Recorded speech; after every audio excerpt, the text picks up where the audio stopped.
ओंकारं बिंदु संयुक्तं नित्यं ध्यायन्ति योगिना कामदं मोक्षदं शिव ओंकाराय नमो नमः।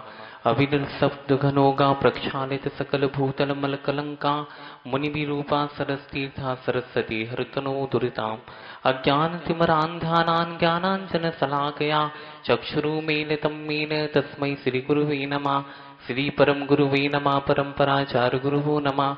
सकल कल विध्वंसकं शेषां परिवर्धकं धर्म संबंधकं भव्यजीवना प्रतिबोधकारकम् इदं शास्त्रं श्रीमद् इष्टोपदेश नामधेयम् अस्य मूलग्रन्थकर्तारः श्री सर्वज्ञदेवः तदुत्तरग्रन्थकर्तारः श्री गणधरदेवः प्रतिगणधरदेवः तेषां वचनानुसार मासाद्य श्रीमद् आचार्य प्रवर पूज्यपाद स्वामी विचरितम् मंगलम भगवान वीरो मंगलम गौतमो गणी मंगलम कुंद कुंदाद्यो जैन धर्मोस्तु मंगलम सर्वमंगल मांगल्यम सर्वकल्याणकारकम प्रधानम सर्वधर्मानां जैनम जयतु शासनम कोटिशतं द्वादशैव कोटो लक्षान्ति तिदिकानि चैव पंचाशदष्टोत्तरसहस्रसंख्यामेतक्षतं पंचपदं नमामि।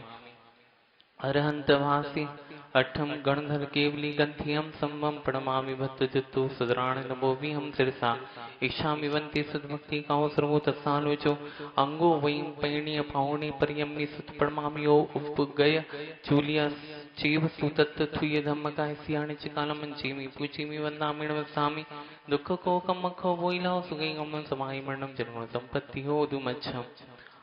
अथ अपराणिक स्वाध्याय वेलायां श्रीमदाचार्य भक्ति कावसर्गम करोमि हम।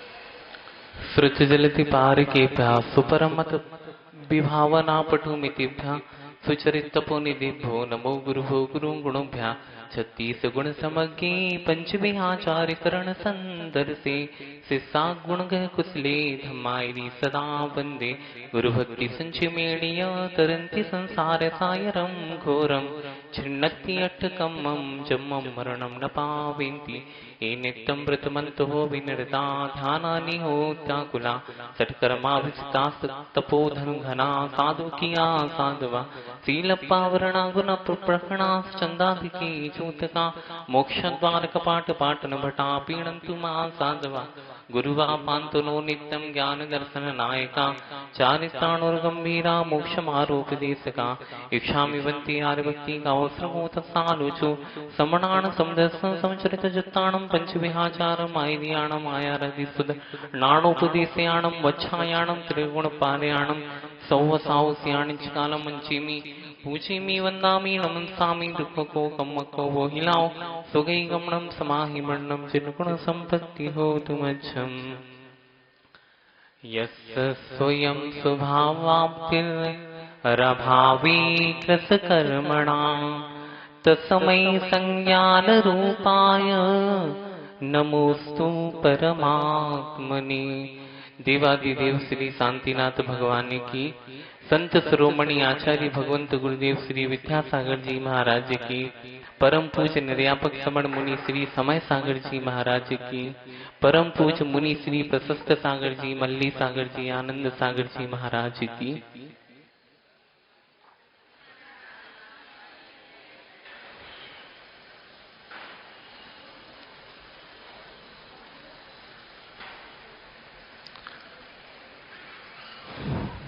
आज सुबह आचार्य भक्ति के समय जब आचार्य भक्ति की अंजलिका पढ़ रहे थे तब मन में भाव आया कि आचार्य परमेष्ठी के कैसे गुण होते होंगे। तब सम्मत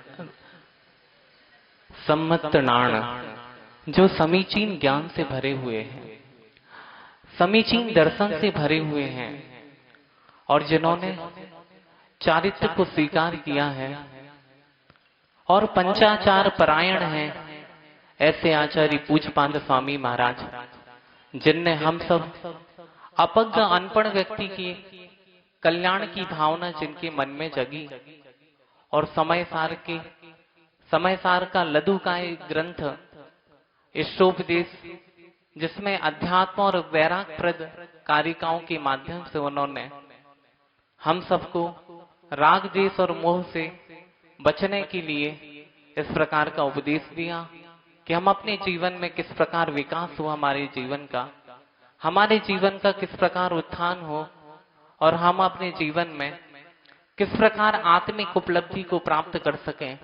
इस प्रकार का उन्होंने इष्टोपदेश, जो हम सबको इष्ट है, ऐसा उपदेश उन्होंने हम सबको दिया।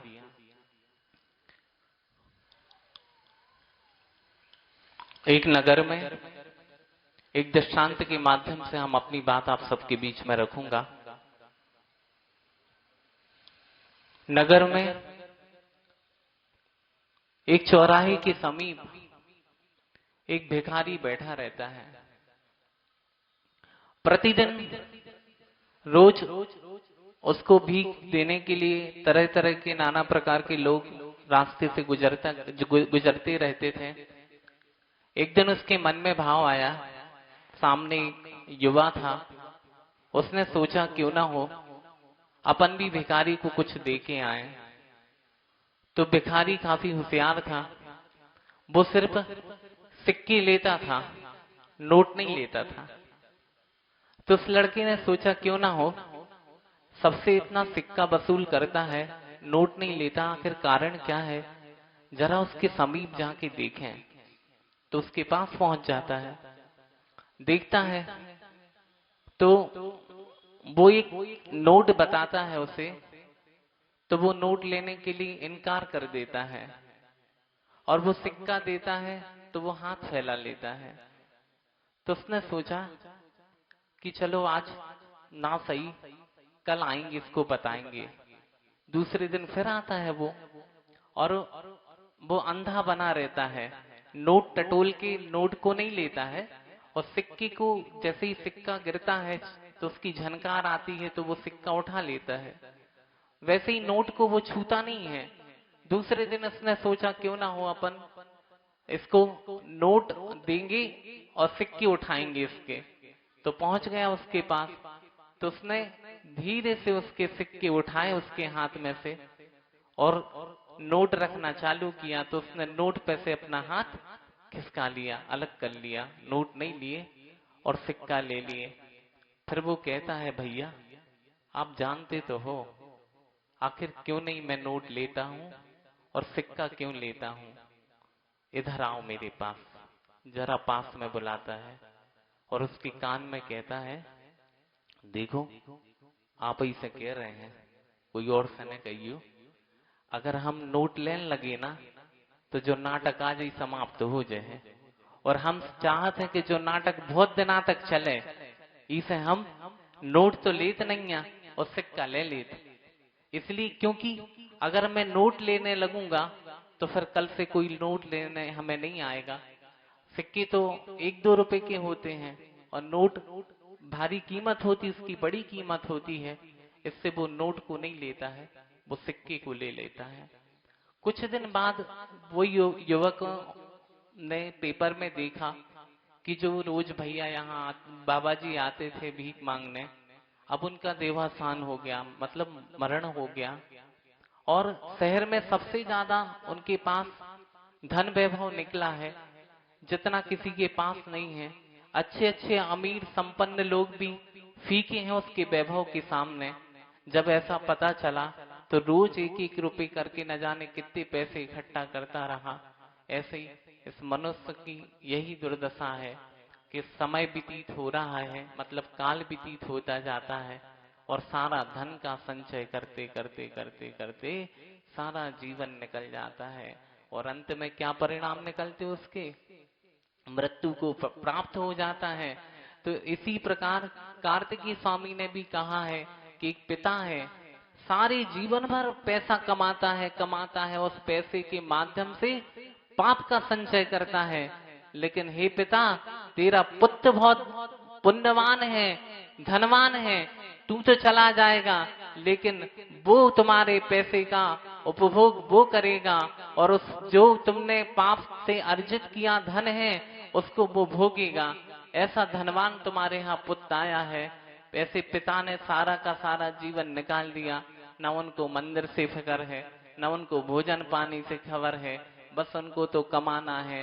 रात दिन कमाने कमाने में सारा जीवन व्यतीत हो जाता है, और अंत में प्राण पखेरु उड़ जाते हो, जीवन समाप्त हो जाता है। तब आचार्य भगवंत कहते हैं, अब अपन आगे इस श्लोक के माध्यम से पूज्यपाद महाराज जी के भाव तक पहुंचेंगे कि आखिर उनका भाव क्या है। आयुर्वृद्धि क्षयुत करस हेतु कालस निर्गमम वांशिता घनितामिष्टम जीविता सुतराम धनम। आयुर्वृद्धि क्षयुत करस हेतु कालस्य निर्गमम वाक्षिता घनितामिष्टम जीविताम सुतराम धनम। बोले आप सब लोग।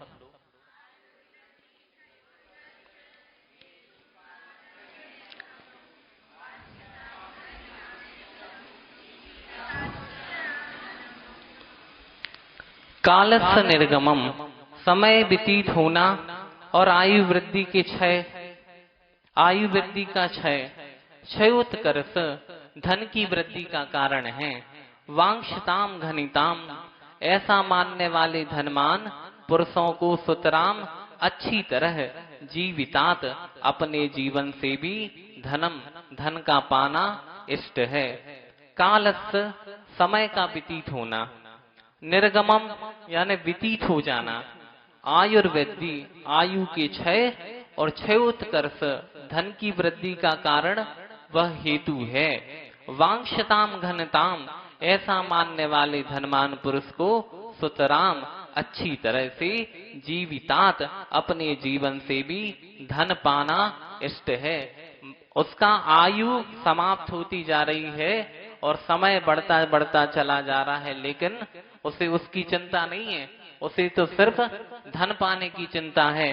जिस प्रकार किसी व्यक्ति ने 3 करोड़ रुपए 3% पे दे दिए, 3 करोड़ 3% पे दे दिए, और 1 माह में 9 लाख रुपया को ब्याज बनो, तो आयु घट रही है और समय मतलब बढ़ रहा है, और समय के साथ साथ ब्याज भी बढ़ रहा है, और उसकी आयु क्षीण होती जा रही है।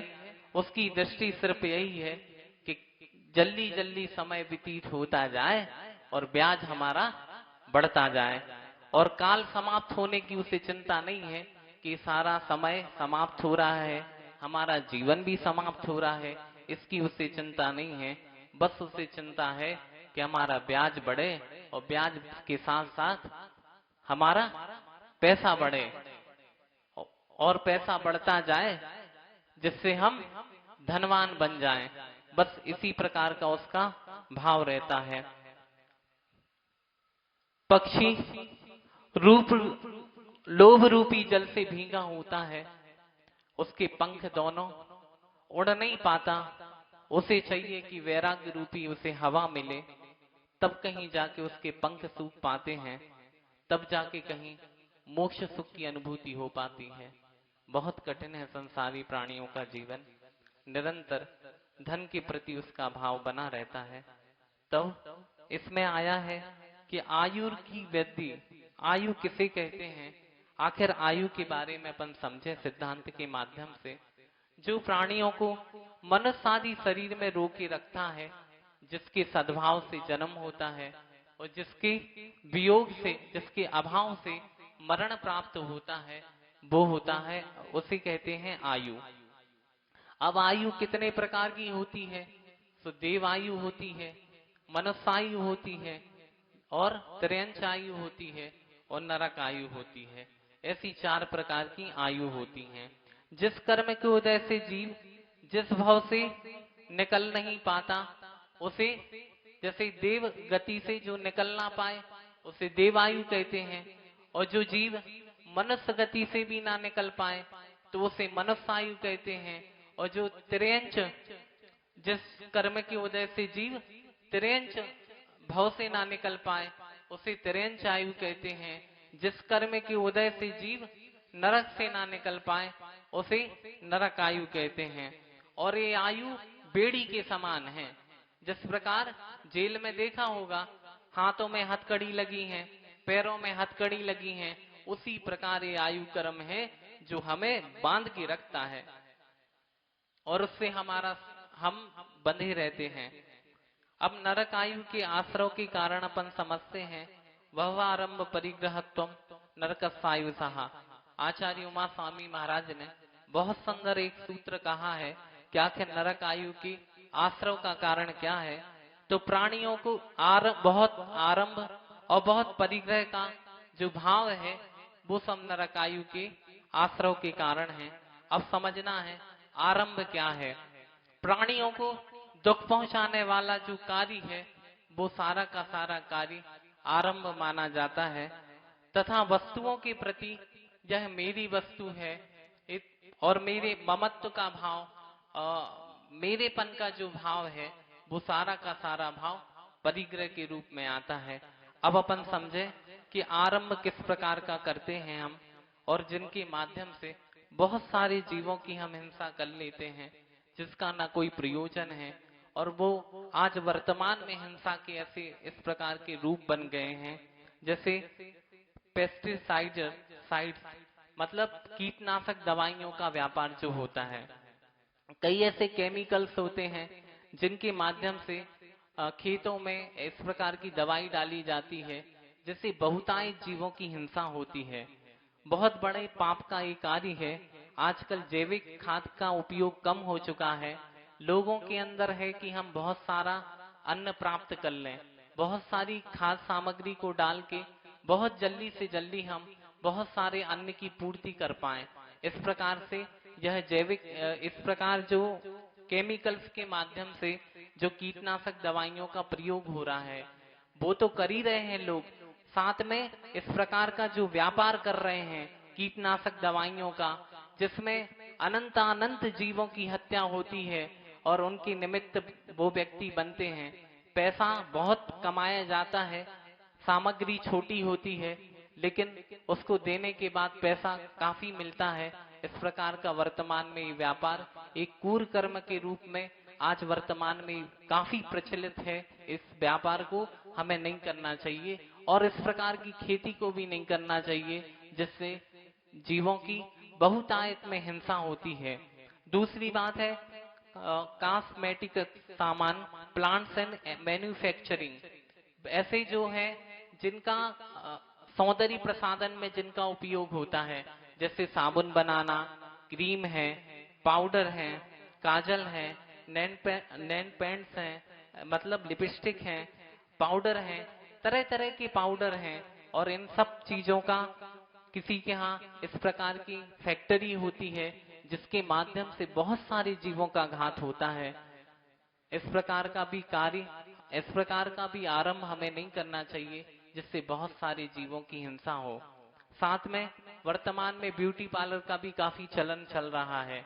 जैन समाज के अधिकांश महिलाएं या पुरुष लोग इस प्रकार का कार्य कर रहे हैं। जो निम्न जाति के लोग इस प्रकार के कार्य को करते हैं, जो खवास आदि होते हैं या सैन समाज के लोग होते हैं, उनके द्वारा प्राय ये कार्य देखने में आता है। लेकिन वर्तमान में जैन समाज के लोग भी इस कार्य को बहुत अच्छे से कर रहे हैं। फेशियल करते हैं और शरीर में मसाज करते हैं, मसाज सेंटर चल रहा है उनका, और कटिंग करते हैं। ये सारे के सारे जो कार्य हैं ये जैनों के करने योग्य कार्य नहीं है, इनसे बचना चाहिए। और ये बहुत मतलब पाप को ये बहुत बड़ा आरंभ कर रहे हैं हम, इसके द्वारा बहुत सारे पाप का हम संचय कर रहे हैं, इससे भी हमें बचना चाहिए। जूते चप्पल बनाने का काम भी जैन करते हैं, इस प्रकार के भी कार्य को उन्हें नहीं करना चाहिए। चमड़े से बनी हुई मतलब जूते हैं, चप्पल हैं, इन सबका मतलब उपभोग आप सबको नहीं करना चाहिए, इससे बहुतायत जीवों की हिंसा होती है। और ये तो इस बनने की बात कही हमने। कुछ लोग हैं जो इस प्रकार का जैन होने के बाद भी जूते चप्पल को बेचते हैं, इस प्रकार का ये निंदकारी माना जाता है। ये सब अपन को नहीं करना चाहिए। एक व्यक्ति आया हमारे यहाँ, हमने उससे पूछा भैया काय का धंधा करते? कहने महाराज जी हम तो जूते चप्पल बेचते। हमने कहा अरे कुछ और धंधा करो, छोटे से गांव में हो, कितने बेच लेते? कहने लगा महाराज जी 10-12 जोड़ी बिकते हैं महीने भर में। 10-12 के पीछे बताओ कैसा काम कर रहे? वो कह रहा था महाराज जी 300 रुपये महीने मिल पाते, 300-400 रुपये कमा पाते हैं इससे, बाकी तो कुछ नहीं। और छोटा मोटा सामान रखे हैं दुकान में, बस वही बिकता है, उससे अपनी आजीविका का पालन करते हैं। तो इस प्रकार की भी व्यवसाय मत करो जिससे बहुत सारा आरंभ हो, जीवों की हिंसा हो और अपना जीवन भी पतित हो। इस प्रकार के कार्यों से भी अपन सबको बचना चाहिए। अब रही बात परिग्रह की, तो जहां ममत्व भाव है, जहां मूर्छा भाव है, उसी का नाम तो परिग्रह है। और ये परिग्रह 10 प्रकार के हैं। क्षेत्र वास्तु, हिरण स्वर्ण, धन धान, दासी दास, कुप्प प्रमाण भाणाति यथाक्रमम। इस प्रकार से जो है 10 प्रकार के परिग्रह हैं। और अंतरंग परिग्रह के रूप में अपन ने बता ही चुके हैं। और बहिरंग परिग्रह, अंतरंग परिग्रह 14 प्रकार के हैं, बहिरंग परिग्रह यह 10 प्रकार के हैं। चेतन परिग्रह जैसे माता पिता पुत्र मित्र पत्नी आदि हैं, जो ये सब चेतन परिग्रह के रूप में आते हैं। और अचेतन परिग्रह के रूप में मकान है, धन है, सोना है इत्यादि जो परिग्रह आते हैं, जो भी सामग्रियां आती हैं, वह सब अचेतन परिग्रह के रूप में आती हैं। पहले परिग्रह का प्रमाण तो काफी सरल है, बहुत सारे लोग कर लेते हैं। परीक्षाओं का परिमाण करना बहुत कठिन होता है। परिग्रह का प्रमाण तो फिर भी हो चुका है, पर अनंत इच्छाएं हैं, उन सारी अनंत इच्छाओं का भी परिमाण होना चाहिए। एक चीज समाप्त नहीं होती, मन में 4 प्रकार की चीजें आ जाती हैं। उसी की इच्छाओं की पूर्ति में सारा का सारा जीवन व्यतीत होता चला जाता है। उन इच्छाओं की पूर्तियों पर भी हम नियंत्रण करें, तब कहीं जाके हमारी इच्छाओं का परिमाण हो सकता है। एक कटनी की घटना है। एक जैन व्यक्ति था और उसने सोचा कि हम प्रतिदिन 1000 रुपये कमाएंगे। और उसका शादी के सारे सामान जनरल स्टोर का काम था, तो उसने इस प्रकार का संकल्प ले रखा था कि 1000 रुपये की हमारी कमाई हो गई और हमें 8 घंटे दुकान खोलना है। और जैसे ही हमारी मतलब 1000 रुपये आए और हमने शटर नीचे की और हम मंदिर में जाके धर्म ध्यान करेंगे। एक बार ऐसे ही होता है, एक लड़का आया, उसकी शादी थी 2 दिन पहले, तो उसने कहा चलो सेठ जी के यहाँ जाते हैं और सेठ जी से कहेंगे कि हमें सारी शादी का सामान दे दो। तो शादी का सामान सेठ जी ने तैयार करके दे दिया। अब उसको जोड़ा जब, तो वो निकला 2000 रुपये का। तो सेठ जी कहते हैं कि भैया 1000 का आज ले जाओ और 1000 का कल ले जाना। वो कहता कैसा मूर्ख सेठ है, अरे परसों तो हमारी शादी है और आज बोल रहा है कि आधा सामान आज ले जाओ और आधा सामान कल ले जाना।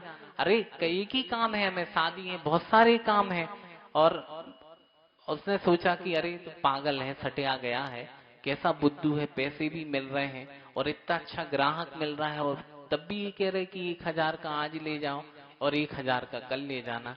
फिर भी सोचता है कुछ ना कुछ तो रहस्य होगा, मतलब अच्छे सीधे सज्जन है ये सेठ जी, कुछ ना कुछ तो उनके अंतरंग में कोई ना कोई भाव होगा। तो उसने कहा सेठ जी ऐसा करो 1000 का आज दे दो, फिर हम देख लेंगे।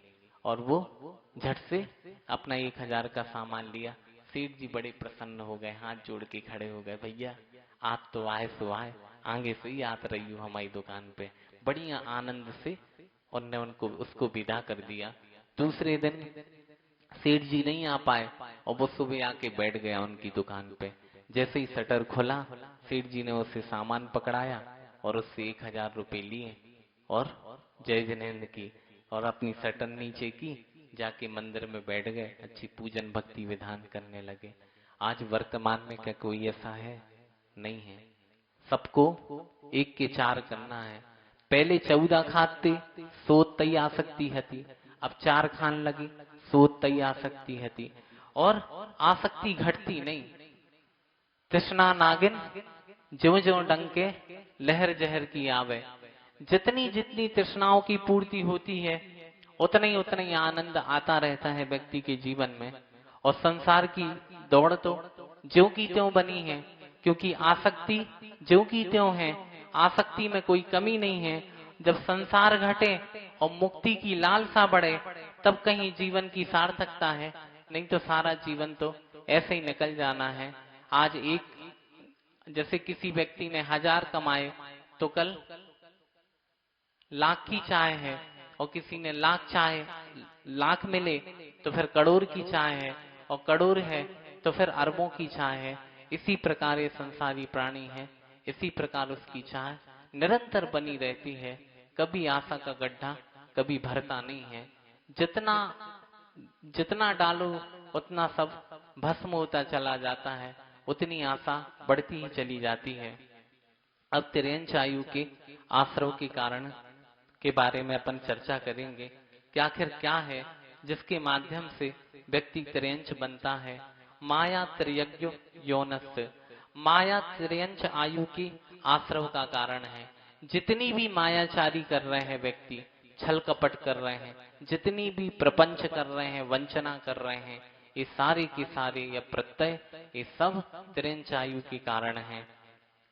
अल्पारंभ परिग्रहत्व मानसस्य, अल्पारंभ अल्प परिग्रह का भाव जो है वह मनुष्य गति के आश्रव का कारण है। स्वभाव मार्धवम च, जो स्वभाव की मृदुता है वह मनुष्य आयु के आश्रव का कारण है। अब अपन समझते हैं कि देव आयु के आश्रव के कारण क्या है। तो निस्सील व्रतत्वम च सर्वेषाम, यदि हम व्रत से रहित हैं और सील से रहित हैं तो किसी भी आयु का आश्रव हम कर सकते हैं। निस्सील व्रतत्वम और निर्वृतत्वम का पूर्वक यानी अल्पारंभ और अल्प परिग्रह के माध्यम से जो आयु का आश्रव होता है वो देवायु के आश्रव का कारण है। सराग संयम, संयमा संयम, काम निर्जरा बाल तपंसी देवस्य, सराग संयम हो, संयमा संयम हो, अकाम निर्जरा हो और बाल तप हो, ये पांचों जो कारण हैं ये सब देवायु के कारण हैं। और लास्ट में कहा सम्यक्त्वम च, सम्यक्त भी देवायु के आश्रव का कारण है। इस प्रकार हमने संक्षिप्त में ये चारों प्रकार की आयु का वर्णन आपके सामने रखा। एक सूत्र और आया है कि औपाधिक चरमोत्तम देहा संके वर्षा युसोनप वर्ता युसहा, उत्पाद जन्म वाले जो जीव हैं, चरमोत्तम देहधारी और असंख्यात वर्ष भोग भूमि की आयु वाले जीव हैं, वे कभी भी अकाल मरण को प्राप्त नहीं करते हैं।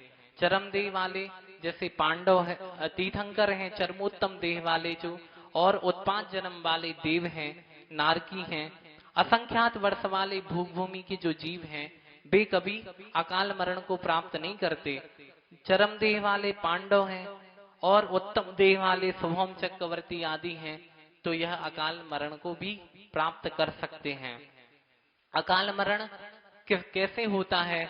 तो उपघात के माध्यम से होता है, स्वयं के घात के माध्यम से भी होता है, विष आदि के भक्षण के माध्यम से भी होता है, शस्त्र आदि के घात से भी होता है, और बाही अनेक प्रकार के निमित्त मिलने से भी हमारा अकाल मरण होता है।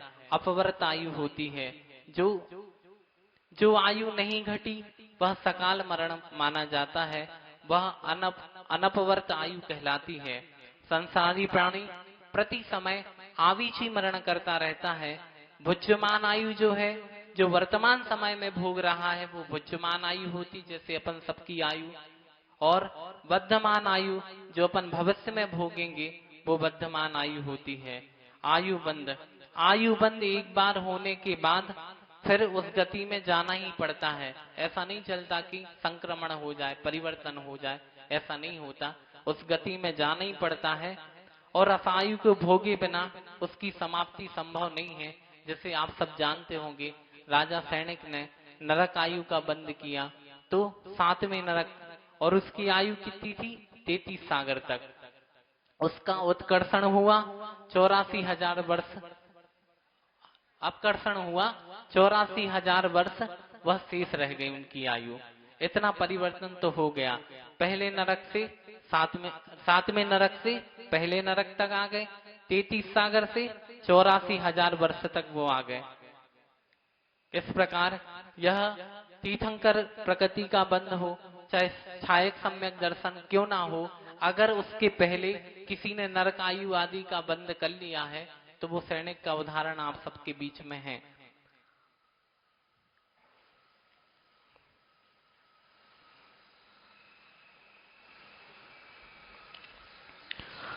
वर्तमान में हर माता पिता को चाहिए कि हमारा बच्चा बहुत अच्छा पढ़े लिखे, और पढ़ने लिखने का उसका भाव एक ही है कि बहुत सारे धन को कमाए और अच्छा एक्सीलेंट आदमी बने, बड़ा आदमी बने, बड़ी बड़ी कारें हो उसके पास, बड़े बड़े मकान हो, बड़ा बड़ा मोबाइल हो उसके पास, और बड़े बड़े अच्छे धंधे हो उसके पास।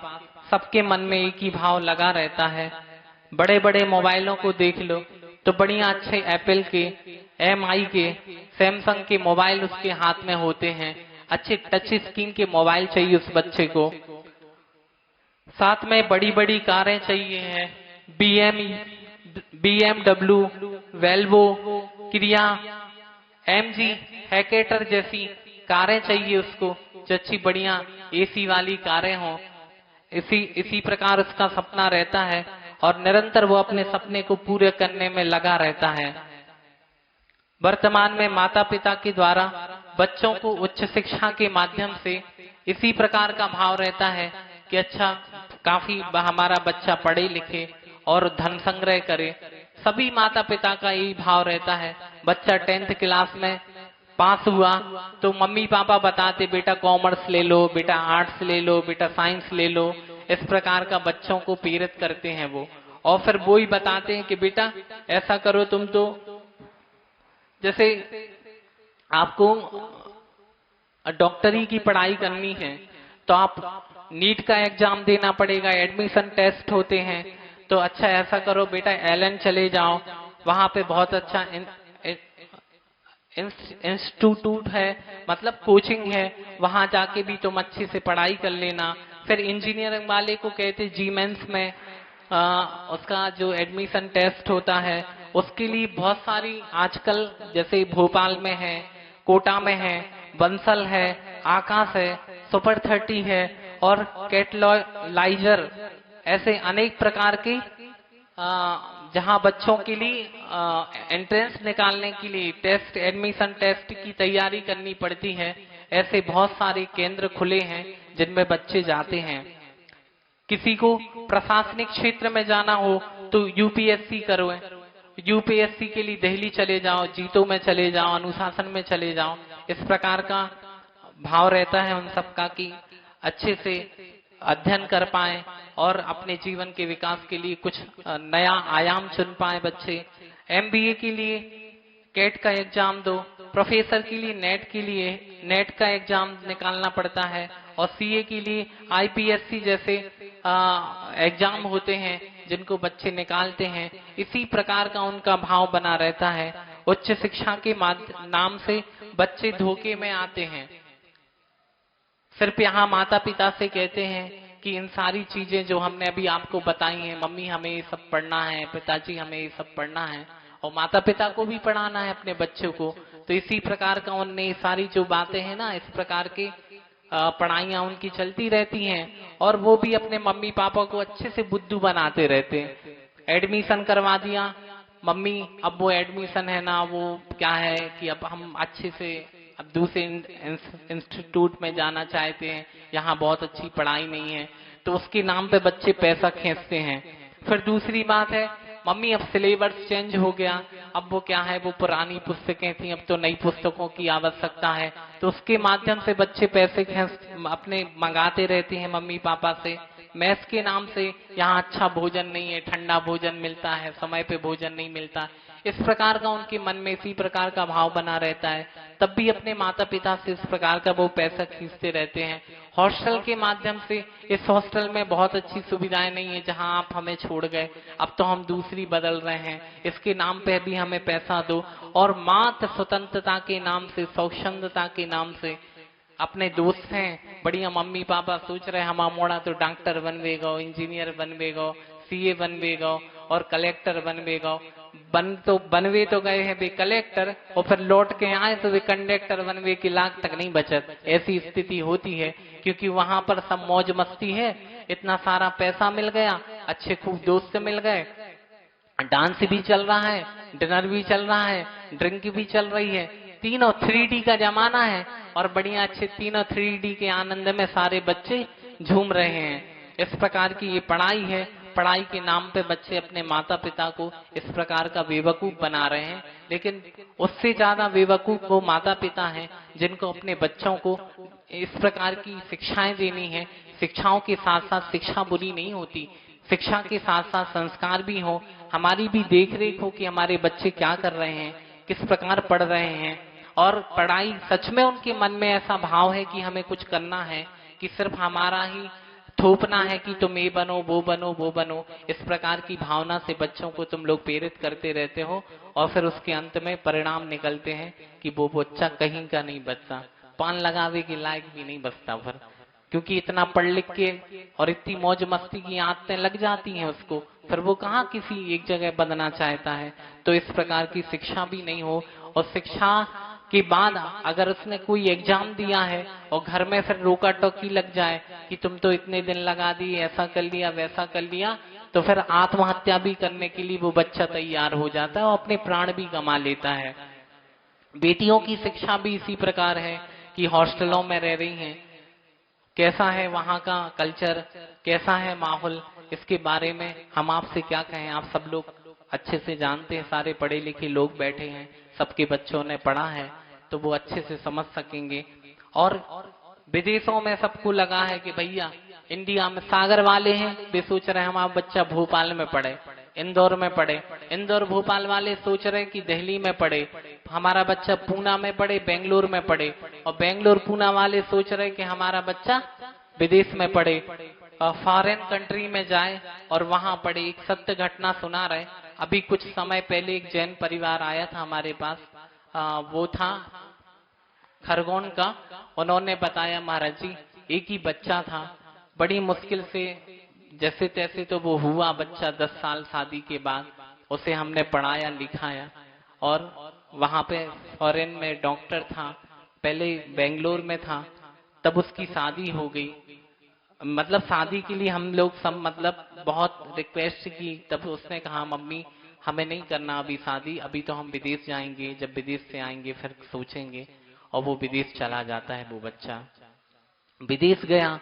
विदेश की भी स्थिति ऐसे ही रही उसकी कि जब तक यहाँ रहा तब तक उसका पता रहा कि इस कंपनी में वो मतलब काम करता है, नहीं डॉक्टर था, तो वो इस कौन सी हॉस्पिटल में था, तो ये सब कुछ पता था। उसके बाद वो विदेश चला गया। विदेश जाने के बाद उसने अपनी मम्मी पापा से बात करना ही बंद कर दिया, अपना मोबाइल ही बंद कर दिया। बहुत सारे जो इलेक्ट्रिक सामान होते जिनके माध्यम से उसके बारे में पता लगाया जाए, वो सारी की सारी तकनीकी साधन वो सारे समाप्त कर दिए उसने। बहुत दिन तक उसके माता पिता काफी परेशान होते रहे। उसके मित्रों से भी पूछा कि भैया पता करो, अगर कहीं अगर हमारा ये बच्चा अगर तुम्हें मिल जाए तो आप हमारी मदद करो। बेचारे माता पिता बार बार बेंगलोर आते रहे, 3-4 बार वहां भी पता किया, वहां की हॉस्पिटल में भी पता किया कि हमारा बच्चा कहाँ है विदेश में, वहां भी संपर्क किया कि जिस हॉस्पिटल में हो उससे हमारा संपर्क हो सके, वहां भी उसे कुछ नहीं मिला। उसके बाद क्या हुआ, उसकी माँ तो वैसे ही बीमार थी और बच्चे की गम में माँ खत्म हो गई। उसके बाद भी कुछ पता नहीं चला, और बच्चा भी, उसका जो पिताजी थे वो भी कुछ दिन बाद अपनी पत्नी और बच्चे के टेंशन में वो भी खत्म हो गए। आज उनका घर ऐसे ही पड़ा है खरगोन में, न कोई उनके यहाँ मतलब जो रिलेशन में थे वो आज भी ताला लगा के चाबी अपने हाथ में रखे हैं। कभी लौट के आएगा उनका बच्चा तो उसको अपन चाबी पकड़ा देंगे। देखो हम चाहते कि हमारा बच्चा विदेश जाए, मना नहीं है विदेश जाने को। आज बड़े महाराज जी ने सवेरे बताया था ना कि देखो बाहर के देशों में किस प्रकार का खान पीन रहन सहन किस प्रकार का है, और वहां जाने के बाद बहुत दिन बाद अभी पता चला है कि उसने किसी विदेशी लड़की के साथ शादी कर ली है। और उसने कहा न मुझे मकान चाहिए है, न मुझे परिवार रिश्ते चाहिए है, न मैं अब कभी इंडिया लौट के आऊंगा। और उसने अपने मित्र से इस प्रकार की सूचना भिजवा दी। जब उस मित्र ने कहा, भाई तुम्हारे मम्मी पापा चले गए हैं, कम से कम एक बार तो तुझे आना चाहिए, कम से कम अपने घर को व्यवस्थित कर जाओ और लोगों से भी मिल जाओ जो तुम्हें चाहने वाले लोग, तुम्हारे परिजन, तुम्हारे रिश्तेदार थे। पर भी उसके मन में किसी भी प्रकार का आत्मिक भाव नहीं जागा, करुणा दया शून्य व्यक्ति था। ऐसा हम चाह रहे कि हमारे बच्चे पढ़ें और विदेशों में जाएं। क्या होगा उनकी दुर्दशा क्या हो रही है, बेचारे माता पिता घर में तड़फ रहे हैं, कोई चिंता नहीं है उनको, बस वो तो अपने आनंद में मग्न है बच्चे। किसी सर्विस वाले व्यक्ति से, जैसे कोई 60-62 साल का व्यक्ति हो गया, रिटायरमेंट भी हो गया, अगर उससे भी अपन कहते भैया चलो अब तो तुमने अपना जीवन सारा ऑफिसों में बैठ के निकाल लिया, अब कुछ धर्म ध्यान के बारे में भी आप सोचो, तो उसके लिए भी उसका मन नहीं होता। ओवर ड्यूटी, अभी तो रिटायर हुआ है, उसके बाद भी ओवर ड्यूटियों में लगा हुआ है। तो क्या है ये सब? सिर्फ धन का वैभव का ही लोभ है। सबको है कि हम पैसा कमाएं, पैसा कमाएं, और उस पैसा की क्या उपयोगिता है ये समझ में नहीं आती, और सारा का सारा जीवन ऐसे ही निकल जाता है। वर्तमान में mutual fund, index share marketing का भी काफी जमाना है, जहां सेंसेक्स निफ्टी जैसे पैसे जहां निवेश होते हैं, कंपनियों में निवेश होता है, बैंकों में भी निवेश होता है, और ये सबसे बड़ी काला बाजारी है जिसके माध्यम से पैसे कमाने का लोगों को शौक है और पैसे निवेश करते जाते हैं, और कहीं घाटा लगता है तो रोडपति बन जाते हैं, और जब कहीं फायदा होता है तो खरबपति बन जाते हैं। ऐसी स्थिति है, लेकिन जीवन का कोई मूल्य नहीं है। मात्र उनके अंतरंग में एक ही भाव है कि मुझे तो सिर्फ धन कमाना है, मुझे तो सिर्फ धन कमाना है, और उसी धन के माध्यम से अपने जीवन को व्यतीत करते चले जाते हैं। नदियों में बहुत सारा जल पहुंचने के बाद भी कभी वह तृप्ति को प्राप्त नहीं होता। हमेशा चाहे बनी रहती है उस समुद्र की कि कितनी सारी सरिताएं आके इसके अंदर अंतरंग में समा जाएं, फिर भी उसके अंदर किसी भी प्रकार की प्यास समाप्त नहीं होती है। शमशान में जाके देखो, करोड़ों मुर्दे वहां जल चुके हैं, पर भी कभी शमशान ये नहीं कहता कि अब यहाँ के दरवाजे बंद करो, फिर भी उसकी चाह बनी रहती है कि हाँ और बहुत बहुत सारे सब आए और उनका भी दाह संस्कार हो। अपन भी निरंतर भोजन करते रहते हैं, लेकिन कभी मन नहीं कहता कि हमारा पेट भर गया। सुबह के भोजन हो गए तो अंथव की चिंता है, और अंथव हो गए तो फिर सवेरे की चिंता है। इस प्रकार सारा का सारा समय अपना निकलता चला जाता है।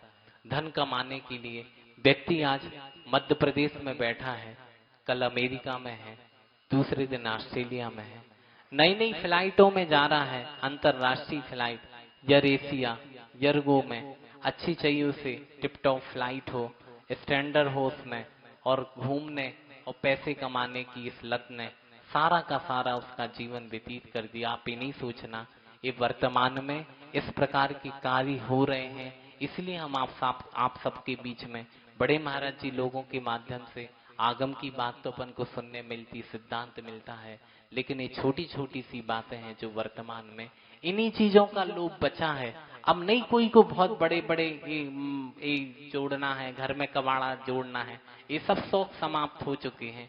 अब शौक इसी चीजों के रह गए हैं कि हमें घूमना है, फिरना है, और सारा का सारा जीवन ऐसे ही निकल रहा है, उसे अपने जीवन के बारे में कुछ भी चिंता नहीं है। कैलाश पर्वत के समान भी सोने और चांदी की विशाल काए असंख्य पर्वत भी क्यों ना खड़े कर दें, पर लालची मनुष्य का मन कभी भरता ही नहीं है, उसको तो और की चाह बनी रहती है, और उसकी इच्छा तो आकाश के समान अनंत होती है, और अनंत इच्छाओं में डूबना चाहता है आज का संसारी प्राणी। मनुष्य की वासना ईंधन के आग, मनुष्य की वासना से और ईंधन की आग के समूह से तो संतुष्ट हो सकती है, विष अमृत के स्वभाव को भी प्राप्त कर सकता है। पृथ्वी पर लंगड़े मनुष्य के द्वारा पर्वत भी चढ़ा जा सकता है, परंतु लोभी मनुष्य के द्वारा कभी भोगों से उसे संतुष्टि नहीं होती है। उसका मन तो यही बना रहता है कि कुछ हमें नया मिले, कुछ नया मिले, और मिले और मिले और मिले, कि चाहे में सारा का सारा जीवन उसका निकलता चला जाता है। एक कहानी के माध्यम से मैं अपनी बात आप सबके बीच में रखूंगा। एक पंडित जी थे, बनारस में पढ़ते थे। काफी वेदों का अध्ययन हो गया। वहां बनारस में रह के भगवत आराधना करा के, भागवत रामायण का पाठ करा के बहुत सारा धन एकत्रित कर लिया। धन एकत्रित करते करते मन में भाव आया, क्यों ना हो, अब बहुत सारा पैसा कमा लिया है, अब चलो अपन अपने घर की ओर चलते हैं। और जैसे ही वो अपने घर की ओर निकलते हैं तो रास्ते में गांव होते होते अपने नगर की ओर जाना था उन्हें। तो गांव से दूसरे गांव में जब वो पहुंचे तो रात का समय हो गया। गांव में पहुंचते पहुंचते काफी मूसलाधार बारिश हो रही थी। तो पंडित जी एक किसी के मकान के बाहर खड़े हो गए। बहुत तेज बारिश थी। हाथ में अपना सामान पोटली लिए थे पंडित जी साहब। तो उसने एक खिड़की में से देखा, एक बेस्या ने। सोचती है कि अरे सज्जन आदमी मालूम पड़ रहा है, इतने पानी में कहाँ जाएगा, भीग रहा है, क्यों ना हो थोड़े अपने घर में जगह दे दी जाए। और उसको घर में जगह दे दी।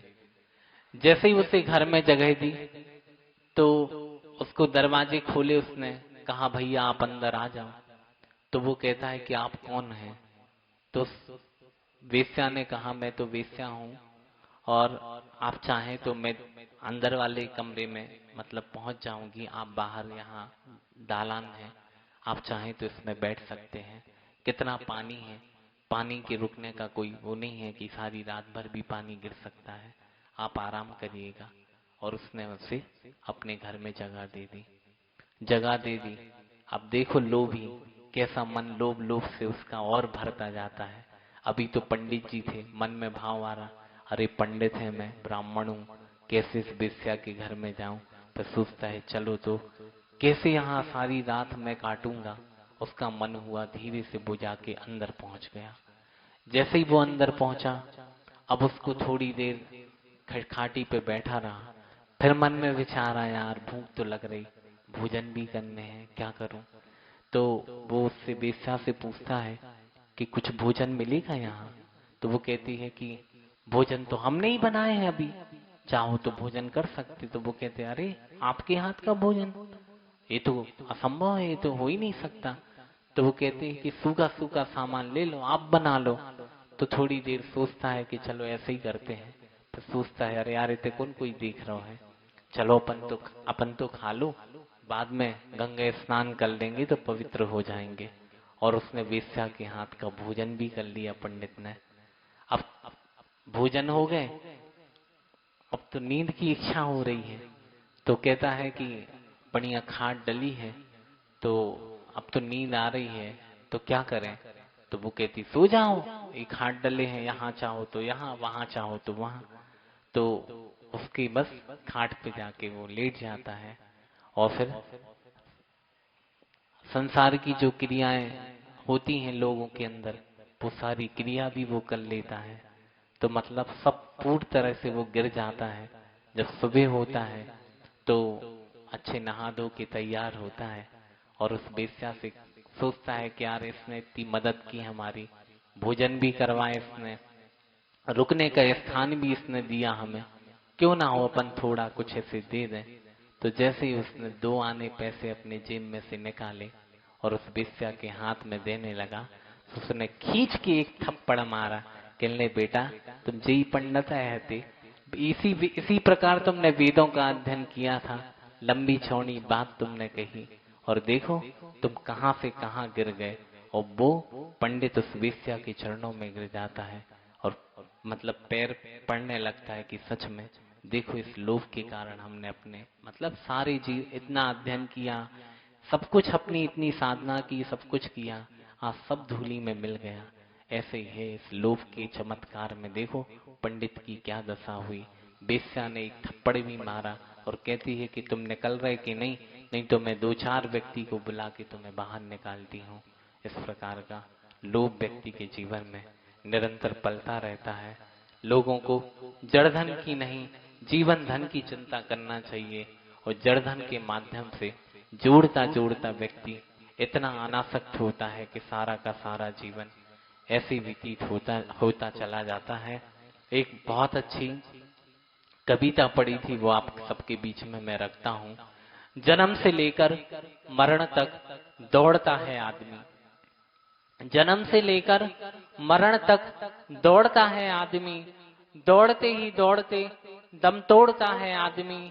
आंख गीली ओंठ ठंडे, आंख गीली ओंठ ठंडे और दिल में आंधियां, आंख गीली ओंठ ठंडे और दिल में है आंधियां। 3 मौसम एक ही संग ओढ़ता है आदमी और दौड़ते ही दौड़ते दम तोड़ता है आदमी। सुबह पलना शाम अर्थी, सुबह पलना शाम अर्थी और खटिया दोपहर। 3 लकड़ी 4 दिन में तोड़ता है आदमी और दौड़ते ही दौड़ते दम तोड़ता है आदमी। 1 रोटी 2 लंगोटी 3 गज कच्ची जमीन, 1 रोटी 2 लंगोटी 3 गज कच्ची जमीन। 3 चीजें जिंदगी में जोड़ता है आदमी, दौड़ते ही दौड़ते दम तोड़ता है आदमी। ये यहाँ विश्वास कितना, ये यहाँ विश्वास कितना आदमी का मौत पर, ये यहाँ विश्वास कितना आदमी का मौत पर। मौत के हाथों सभी कुछ छोड़ता है आदमी, दौड़ते ही दौड़ते दम तोड़ता है आदमी। आधा धापी के मैं उलझा हुआ मनुष्य रात दिन पैसे बटोरने के चक्कर में अपना जीवन बर्बाद कर देता है। अंत में सब कुछ मौत के हाथ लगता है। इसी प्रकार यह तृष्णा, यह लोभ हम सबके जीवन में से समाप्त हो और हम भी अपने मनुष्य जीवन की सार्थकता के बारे में कुछ विचार कर पाए, कुछ सोच पाए कि हमारा मनुष्य जीवन कैसे सार्थक बने। हमें चाहिए कि हम देव शास्त्र गुरु की पूजन आराधना करें, जिससे हमारा मनुष्य जीवन सार्थक बन सके। हमें चाहिए कि इतने बड़े जिनालयों का निर्माण हो रहा है। आचार्य भगवंत जिनसेन स्वामी महाराज के चरणों में एक भक्त पहुंचता है, प्रार्थना करता है कि हे भगवान, मैं तो सारा का सारा जीवन ऐसे ही निकल जाएगा प्रभु। हमारी भावना है कि हम अपने जीवन में कुछ अच्छा कार्य करके जाएं और मैं संयम को ग्रहण नहीं कर पाऊंगा, बहुत सारे तप संयम आदि को मैं मतलब साधना नहीं कर पाऊंगा। मेरे पास बहुत सारा धन है, मुझे कुछ ऐसा उपाय बताओ जिससे मेरे जीवन का विकास हो, हमारे जीवन में एक नई हमारे जीवन का उत्थान हो। ऐसा भगवान हमें आपके माध्यम से कोई दिशा बोध मिले। तब आचार्य कहते हैं कि श्रावकों को 6 आवश्यक कर्तव्यों के बारे में तो कहा ही है। देव पूजा, गुरु पास्ती, स्वाध्याय, संयमस्तपा, दानच्छेदी ग्रस्ता नाम सत्कर्माणि दिने दिने। देव पूजा, गुरु की उपासना, स्वाध्याय, संयम, तप और दान के माध्यम से 6 आवश्यकों के में कर्तव्य के माध्यम से अपने जीवन को आप सब सार्थक कर सकते हैं और पुण्य बढ़ा सकते हैं। प्रभु की पूजन आराधना के माध्यम से, जिनेंद्र भगवान की अर्चना के माध्यम से वे सारी की सारी निकत्ती निकाचित जैसे समूल कर्मों को हम नष्ट कर सकते हैं। तो इस प्रकार के 6 आवश्यक कर्तव्यों का भी पालन आप सबको करना चाहिए। साथ में उन्होंने सप्त स्थानों की चर्चा की है। जिनेंद्र भगवान की प्रतिमा का निर्माण करना चाहिए, छोटी सी भी हो, धना के बराबर या चावल के दाने के बराबर हो, तो आप जिन प्रतिमा का निर्माण कर सकते हैं। फिर तो आपके यहाँ सर्वभद्र जिनालय का निर्माण हो रहा है। काफी तादाद में यहाँ पे मूर्तियां हैं जो आप उनको लेके अपने धन को दान के रूप में समर्पित करके एक एक मूर्तियों को आप अपने परिवार के माध्यम से मंदिर के निर्माण में भी रख सकते हैं। जिनेंद्र भगवान के मंदिर सामने दिख ही रहा है, तो पूरा मंदिर तो अपन बनवा नहीं सकते, पर भी जितनी आपकी मतलब हैसियत हो, जितने आपके पास पैसा हो, उसके माध्यम से मंदिर के निर्माण में भी आप लगा सकते हैं, अपने धन का उपयोग कर सकते हैं, वेदियों का भी निर्माण करा सकते हैं। तीर्थ यात्रा, स्वयं चारों प्रकार की तीर्थ यात्रा करिएगा।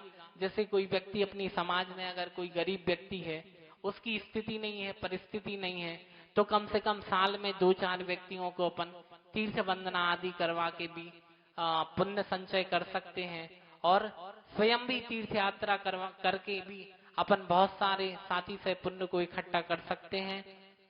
रही बात पंच कल्याणक प्रतिष्ठा के माध्यम से भी प्रमुख पात आदि सौधर्म हिंद माता पिता और भी अनेक प्रकार के पात्र हैं, उनके माध्यम से भी हम अपने दान का उपयोग कर सकते हैं, और पंच कल्याणक स्वयं करा के जिनेंद्र भगवान के महात्मा को उनकी प्रभावना अपन कर सकते हैं। आहार आदि चारों प्रकार के दान, आहार दान, औषध दान, अभय दान और ज्ञान दान, आहार दान, औषधि दान, अभय दान और ज्ञान दान, ये चारों प्रकार के यथाशक्ति अपन चौका लगाते ही हैं। आहार आदि दान हुआ, औषधि दान है, किसी महाराज जी की स्वास्थ्य आदि है या किसी व्रती है तो उनकी व्यवस्था कर देना, उनको औषधि तैयार कर देना, या किसी संघ में किसी महाराज जी से पूछना, किसी भी प्रकार की कोई आवश्यकता हो हमारे माध्यम से महाराज जी कि हम सेवा कर सकें, हमारे इस वैभव धन का उपयोग हो सके, इस प्रकार हम औषधि भी दे सकते हैं। औषधि के बाद अभय, धर्मशाला आदि का निर्माण कराना, जहां पर साधु रत्नत्रय की आराधना कर सके निर्विकल्प रूप से, ऐसी धर्मशालाओं का भी निर्माण कराना। साथ में जिनेंद्र भगवान की पूजन अर्चन आदि करवा के, ऐसे बहुत बड़ा विधान करवा के या बहुत बड़ी पूजन करवा के, जैसे सिद्ध चक्र विधान है, कल्पदुम विधान है, इंद्रदुज विधान है, बहुत सारे विधान है, उसके माध्यम से हम जिनेंद्र भगवान की आराधना कर सकते हैं, उससे भी हम पुण्य संचय कर सकते हैं, और अपनी द्रव्य के माध्यम से हम स्वयं जिनेंद्र भगवान की आराधना कर सकते हैं। साथ में बहुत सारे लोग मिलके भी सामूहिक रूप से अपन जिनेंद्र भगवान की आराधना कर सकते हैं। जिनागम के प्रकाशन में जो जीर्ण शीर्ण पुस्तक आदि हैं, उनके संरक्षण संवर्धन में उनको कवर चढ़ा के, उनको व्यवस्थित एक लाइब्रेरी बना के और अच्छे से उनको सुव्यवस्थित रख सकते हैं।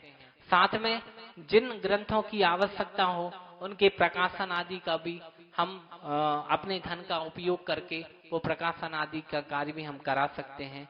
इस प्रकार समय तो हो गया, 4:05 हुआ, और आज हमें सबको लोभ को त्याग करके अपने जो जीवन है इस जीवन के बारे में चिंता करो। पैसा तो है, कब जीवन कब समाप्त हो जाए और वो पैसा रखा का रखा रह जाएगा। बीतने वाली घड़ी को कौन लौटा पाएगा, बीतने वाली घड़ी को कौन लौटा पाएगा। इस धरा का सब धरा रह जाएगा। जिंदगी भर का कमाया साथ में क्या जाएगा। और पूज बड़े महाराज जी का अगर यह अवसर छोड़ दिया तो अंत में पछताएगा।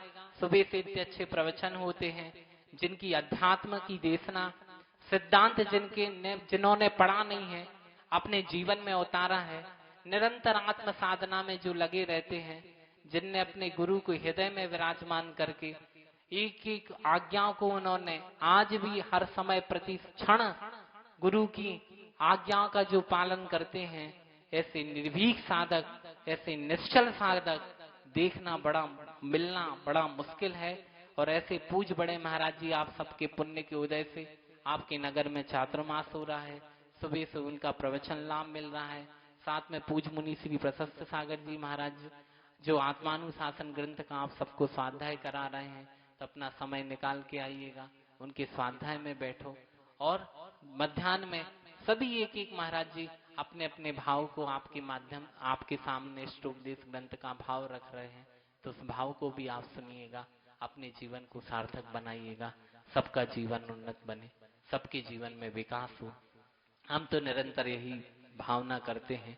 साथ में एक बात और कहते हैं कि अपने पास क्या है, अपने पास तो कुछ भी नहीं है, सोचो चक्रवर्ती के पास कितना वैभव है, सब कुछ होने के बाद भी एक जीर्ण, आज बड़े महाराज ने बताया था कि सड़ी घास जो होती है सूखी घास की तरह उसे फेंक के निकल आते हैं।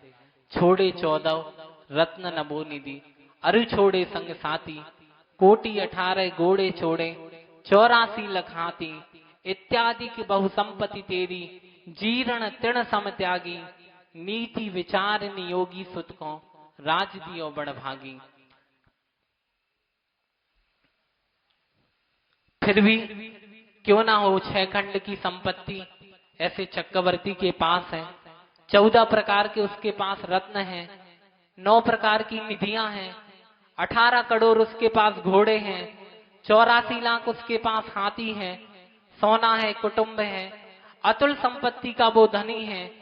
और वह जीर्ण तृण के समान उस सड़ी घास को त्याग देता है और उसी समय अपने राज्य में जो नियोग पुत्र होता है उसे तिलक दान करके वह वन की ओर विहार कर देता है और दिगंबर मुद्रा को वह स्वीकार करता है। होय निसल निपति संग भूषण वसन उतारे, श्री गुरु चरण धरी जिन मुद्रा, पंच महाव्रत धारे, धनिय समझ सुबुद्धि जगोत्तम, धनिय धीरज धारी, और ऐसी संपत्ति छोड़ बसे बन तिन पद ढोग हमारी। वह चक्रवर्ती संपूर्ण चिंताओं सल्लों को छोड़कर, चाहे वह माया की सल्लो हो या मिथ्या सल्लो हो या निदान सल्ल हो, ऐसी तीनों प्रकार की सल्ले से रहित होकर अनेक राजाओं के साथ वस्त्राभूषण त्याग करके श्री गुरु के चरणों के समीप पहुंचता है और उनसे प्रार्थना करता है कि हे भगवान, मैं भी इस संसार शरीर भोगों से विरक्त होके मैं भी अपनी आत्म साधना में लगना चाहता हूँ। मैं भी इन सब आरंभ परिग्रह को त्याग के आपके समान जिन मुद्रा को दीक्षा को धारण करता हूँ। और आचार्य भगवान ने अहिंसा, सत्य, अचौर्य और ब्रह्मचर्य अपरिग्रह रूप महाव्रतों को वह स्वीकार कर लेता है, धारण कर लेता है। धनीय समझ सुबुद्धि जगोत्तम, विवेकी बुद्धि यह संसार में उत्तम है, धन्य है। वह ध्येय जिसे धारण करके वह संपत्ति को त्याग करके वन में जाकर अपनी आत्म साधना को करता है और निर्वाण आत्म साधना के माध्यम से अपने जीवन का कल्याण करता है। और छोड़ बसे तिन पद धोख हमारी, जो ऐसी संपत्तियों को जिनने छोड़ दिया है, ऐसे ब्रजनाभि चक्रवर्ती को जिन्होंने इस प्रकार के धन वैभव को सब छोड़ के त्याग करके और संयम की आराधना में जो लगे। हमारे पास ना घोड़े हैं, ना हाथी हैं, ना कुछ भी है, पर भी जो दिख रहा है थोड़ा थोड़ा, जो ये आरंभ परिग्रह, जो संसार दिखाई दे रहा है, इन संसार से विरक्त होने का प्रयास करें, धीरे धीरे उसे घटाने का प्रयास करें, तभी जाके आपका जीवन, हम सबका जीवन उन्नत बन सकता है। इसी भावना के साथ आज की यह इष्टोपदेश की वाचना समाप्त हुई। बोधि समाधि परिणाम शुद्धि स्वात्मोपलब्धि शिव सौख्य सिद्धि चिंतामणिम चिंतित वस्तुदाने तो वंदमानस्य ममासु देवी।